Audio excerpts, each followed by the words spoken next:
ఉన్న బంగారాన్ని విడిపించి ఆ రోజు ఆన్లైన్ రేటుకే మేము కొంటాం. Sharma gold company.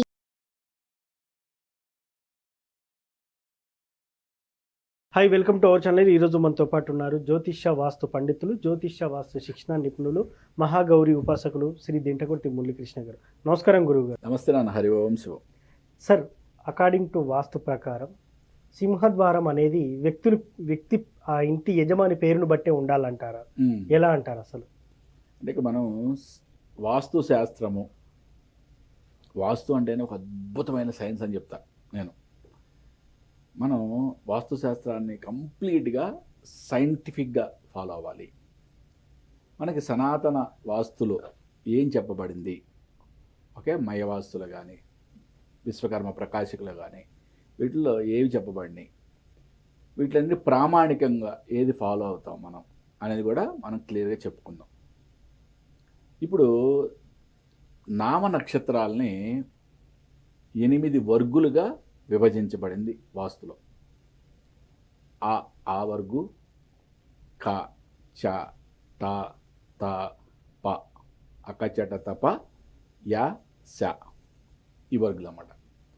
ఆ నుంచి అహా వరకు ఒక వర్గు, కక్కగగ్గ ఇన్య ఒక వర్గు, చచయ జైని ఒకటి, టటడన తతదన పపబమ, యా, రా, లా, వ, శ, ష, స, హ, ఓకే, ఇన్ని వర్గులుగా విభజింపబడింది. అంటే మన పేరు జనార్దన్ అనుకుందాం. చ, జ, జ, ఇణి ఎక్కడొచ్చింది? ఆ, క, చ, చాలా వచ్చింది కదా. అంటే ఆ వర్గు తూర్పు, కా వర్గు ఆగ్నేయము, చా వర్గు దక్షిణము. అంటే జనార్దన్ అనే వ్యక్తికి దక్షిణ సింహద్వారము అద్భుతంగా యోగిస్తుందని శాస్త్రం చెప్పబడింది. ఇలాగే మిత్రవర్గులు, శత్రువర్గులు కూడా వర్గీకరించడం జరిగింది. కానీ నేనేం చెప్తానంటే, ఈ యొక్క వర్గులు, ఈ వర్గాన్ని బట్టి, నామనక్షత్ర వర్గాన్ని బట్టి సింహద్వారం పెట్టడం అనేది అంత ప్రామాణికం కాదు. ఓకే, దాన్ని శాస్త్రీయంగా సైంటిఫిక్గా మనం నిరూపించలేము అంటా నేను. ఓకే, ఎవరు ఏమైనా అనుకోని ఒక ఎగ్జాంపుల్ చెప్తా. నా పేరు మురళీకృష్ణ. నాకు అద్భుతంగా కలిసి వచ్చే ఒక వర్గులో ఆ సింహద్వారంలో నేను ఇల్లు కట్టుకున్నా. నేను జీవితంలో ఎంతో అద్భుతంగా పైకి ఎదిగా. నా తదనంతరం నా కొడుక్కి ఆ యొక్క ఆశ సంక్రమిస్తుంది కదా. నా కొడుకు పేరు అద్వైత్. నా కొడుక్కి సపోజ్ నా యొక్క ఇంటి యొక్క సింహద్వారం అతనికి శత్రువర్గ అయితే ఏ విధంగా అతని యొక్క లైఫ్ మొత్తం కూడా తలకిందులు అవుతుంది మనం నిరూపించలేము అంటున్నా నేను. మనకి వాస్తులో ఎన్నో పాయింట్స్, ఎన్నో బేసిక్ ప్రిన్సిపల్స్ సైంటిఫిక్గా ప్రూవెన్. ఓకే, ఇక్కడ గొయ్యి తవ్వకూడదు అని చెప్పారు అంటే అక్కడ గొయ్యి తవ్వితే ఎటువంటి ఎనర్జీస్ క్రియేట్ అవుతున్నాయి అనేది వాళ్ళు సైంటిఫిక్ ఆరా లెవెల్స్ని బట్టి చెప్పగలిగారు. ఇక్కడ సింహద్వారం ఉంటే, ఇక్కడ తలుపు ఉంటే, ఇక్కడ కిటికీ ఉంటే ఏమవుద్ది, ఇటు నుంచి గాలి వస్తే ఏమవుద్ది అన్నీ కూడా మనం చెప్పుకోవచ్చు. కానీ ఇప్పుడు మనం మాట్లాడుకున్న ఈ వర్గు ఉంది కదా, సింహద్వారము, మన యొక్క పేరు యొక్క నామనక్షత్ర వర్గుని బట్టి తీసుకోవడం అనేది, నా తదనంతరం నాకు ఎంతో అద్భుతంగా కలిసి వచ్చిన ఇల్లు, నా తదనంతరం నా కొడుక్కి సపోజ్ అది శత్రువర్గ అయితే అతనికి ఏ విధంగా కలిసి రాదు. అక్కడ ఎటువంటి ఫిజికల్ మోడిఫికేషన్ జరగలేదు కదా ఎనర్జీ లెవెల్స్ మారటానికి. ఎప్పుడైనా సరే చాలా ఎగ్జాంపుల్స్ మనం తీసుకోవచ్చు. ఒక వ్యక్తి వాస్తుపరంగా అద్భుతంగా ఇల్లు కట్టాడు, చాలా ఫ్లారిష్ అయ్యాడు అనుకుందాం. అతనిది తూర్పు అంటే ఈశాన్య బ్లాక్, తూర్పు ఉత్తరంలో రోడ్లు ఉన్నాయి.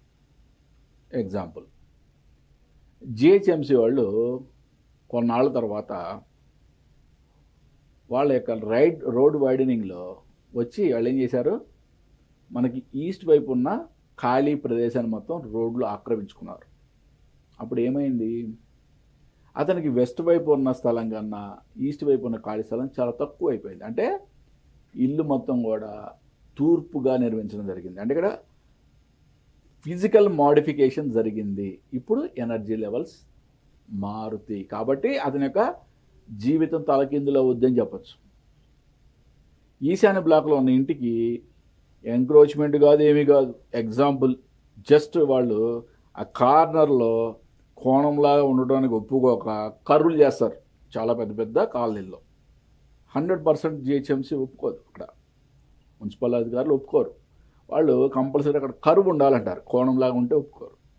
కరువు చేసినప్పుడు ఆ ఇంటికి ఈశాన్యం తగ్గుతుంది. కాబట్టి అతను అంతవరకు ఎన్నో అద్భుతాలు అనుభవించినా కూడా ఒక్కసారిగా ఈ యొక్క ఈశాన్యం తగ్గటం అనే ఒక దోషం వలన అతనికి ఎన్నో అనుకోని సంఘటనలు ఎదురవుతాయని చెప్పొచ్చు. అంటే అక్కడ ఫిజికల్ చేంజ్ అనేది కనపడింది. కానీ ఇక్కడ నేను ఈ నక్షత్ర బలాన్ని బట్టి, నామ నక్షత్రాన్ని బట్టో whatever it may be, ఈ సింహద్వారం ఉండడం అని చెప్పేది సైంటిఫిక్ కాదు అంటారు. ఓకే, దీన్ని చాలామంది వ్యతిరేకించవచ్చు, చాలామంది పురాతన వాస్తు పాటించేవాళ్ళు. బట్ మనం వాస్తు శాస్త్రాన్ని ఒక అద్భుతమైన సైన్స్ కింద మాత్రమే పరిగణించాలి. వాస్తులో ఎన్నో పుస్తకాలు, ఎన్నో పెద్ద పెద్ద గ్రంథాలు, ఓకే, ఇందిద్దలావు గ్రంథాలు ఉన్నాయి. ఇన్ని గ్రంథాలు ఉన్నా కూడా ఇంత చిన్న పుస్తకం, ఒక 42 పేజీల పుస్తకం రాయాల్సిన అవసరం ఎందుకు ఏర్పడింది? నేను ఆ పుస్తకాన్ని రాసింది ప్రాణాంతక వాస్తు దోషాలు, లైఫ్ థ్రెటనింగ్ వాస్తు దోషాస్. అంటే ప్రతి చిన్న విషయం మనం డిస్కస్ చేసుకునే దానికన్నా చాలా ఇంపార్టెంట్ పాయింట్స్ మనం సెట్ చేసి పెట్టుకున్నట్లయితే మన యొక్క లైఫ్లో చిన్న చిన్న ప్రాబ్లమ్స్ని మనం ఎదుర్కొనే శక్తి మనకి భగవంతుడు ఇస్తాడు. కానీ ప్రాణాంతక వాస్తు దోషాలు ఇచ్చే ఆ ప్రాబ్లమ్స్ని మనం తట్టుకునే శక్తి మానవుడికి ఉండదు. ఇవాళ వరకు అంతా పర్ఫెక్ట్గానే ఉంటుంది. ఒక నైరుతి ఎఫెక్టో, లేకపోతే ఆగ్నేయ ఎఫెక్టో, లేకపోతే ఇంకేదైనా ఎఫెక్ట్ అనుకుందాం. చాలా పెద్ద దోషాలు 1, 2, 3 ఉన్నాయి ఆ ఇంట్లో. ఇవాళ వరకు అంతా బాగానే ఉంది కదా, అంతా బాగానే ఉంది అనుకుంటాం. రేపు పొద్దున్న లేచేటప్పటికి ఆ ఇంట్లో యాక్సిడెంట్ అవుద్దా, మొత్తం కుటుంబం మొత్తం కనపడకుండా పోద్దా, ఏమవుద్దో కూడా చెప్పలేం. అట్లాంటి ఎన్నో ఉదాహరణలు ఉంటాయి. అందుకనే ప్రాణాంతక వాసు దోషాలు మాత్రం లేకుండా చూసుకోవాలి. మరీ నేను చెప్పేది అదే. ఆ చిన్న పుస్తకంలో నేను 2 లాంగ్వేజెస్లో, తెలుగు అండ్ ఇంగ్లీష్లో 42 పేజీల్లో ఇంత చిన్న పుస్తకం రాయాల్సిన అవసరమే వచ్చింది. ఎన్నో పెద్ద పెద్ద గ్రంథాలు ఉన్నాయి. మనం ఈ శాస్త్రాలు, అద్భుతమైన శాస్త్రాలని చాలా కాంప్లికేట్ చేసుకుంటూ వెళ్ళాలా, లేకపోతే సింప్లిఫై చేసుకుంటూ రావాలా? మనం చాలా సింప్లిఫై చేసుకుంటూ రావాలి. ఉపశాస్త్రాలకు ఇవ్వాల్సిన ప్రాముఖ్యత ఎంతవరకు ఇవ్వాలి అంతవరకు ఇవ్వాలి. ఉపశాస్త్రాలు, అద్భుతమైన ఉపశాస్త్రం వాస్తుశాస్త్రం. పేరును బట్టి పెట్టుకుంటే అంటే పేరు బట్టి సింహద్వారం పెట్టుకుంటే దాని యొక్క ఎఫెక్ట్ ఏమీ ఉండదు అని నేను చెప్పదలుచుకున్నాను. దాన్ని క్లియర్గా మీకు ఎగ్జాంపుల్తో సహా చెప్పా.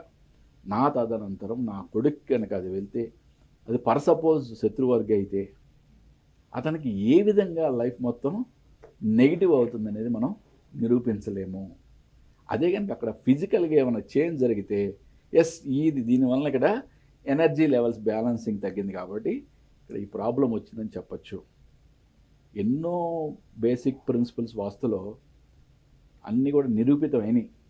కొన్ని నిరూపితం కాకపోవచ్చు, కానీ అది కొన్ని వేల లక్షల డేటాతో సరిసమానంగా సరితూగుతున్నప్పుడు వాటిని పాటించాల్సిన అవసరం ఉంది. బట్ పేరును బట్టి సింహద్వారం అనేది పాటించాల్సిన అవసరం లేదు. Thank you sir. అసలు పేరును బట్టి సింహద్వారం వాస్తు ఎలా చూసుకోవాలనే అంశం మీద చాలా చక్కటి సమాధానం ఇచ్చారు. Thank you very much. నమస్తే నాన్న. హరి ఓం శివ. చూశారు కదా, ఇది వాటి కార్యక్రమం. మరో కార్యక్రమంలో మళ్ళీ కలుద్దాం. Thank you. సుమన్ టీవీలో మీ పర్సనల్ అండ్ బిజినెస్ ప్రమోషన్స్ కోసం కింది నెంబర్కి కాంటాక్ట్ చేయండి.